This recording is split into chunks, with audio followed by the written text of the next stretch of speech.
దాంట్లో ఒకటి యాదగిరిగుట్ట అధ్యక్ష. యాదగిరిగుట్ట మేము వచ్చినప్పుడు భక్తులకు కనీసం నిలబడడానికి నీడ ఉండేది కాదు, పైన త్రాగడానికి నీరు ఉండేది కాదు, వెళ్ళడానికి టాయిలెట్స్ ఉండేటివి కాదు, పడుకోవడానికి ఒక డామెట్రీ ఉండేది కాదు, మరి దర్శనం చేసుకోవడానికి వెళ్ళడానికి ఆ బండల మీదనే వెళ్ళే అలాగా ఉండేది, పైన నీడ ఉండేది కాదు. దానివల్ల భక్తులు చాలా ఇబ్బంది పడతా ఉంటే మేము అక్కడ కొన్ని కోట్ల రూపాయలతోటి భక్తులకు ఎన్నో సౌకర్యాలు ఈరోజు ఏర్పాటు చేశాం అధ్యక్ష.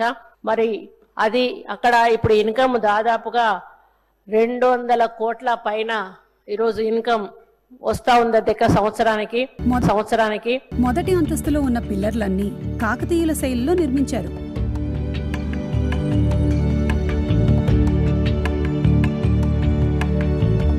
గర్భాలయం ఎదురుగా ఉన్న ఈ హాల్ అంతా షాండిలియర్లు, శిల్పాలు, 11 అడుగుల ద్వారంతో పాటు బంగారు ధ్వజస్తంభం కూడా ఉంది.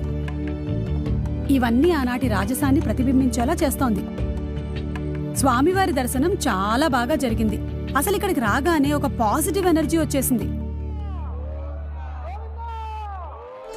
శిల్పాలతో చెప్పిన కథలు, ఆర్కిటెక్చరు చాలా అపురూపంగా ఉంది.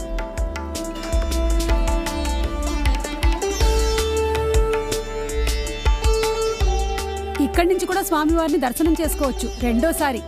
మీరు కూడా అక్కడ దర్శనం చేసుకున్నాక మళ్ళీ ఇక్కడ చేసుకోవడం మిస్ కాకండి. పంచతల రాజగోపురం నుంచి బయటికి రాగానే 2వ ప్రాకారంలో 4 పక్కల 4 మండపాలున్నాయి.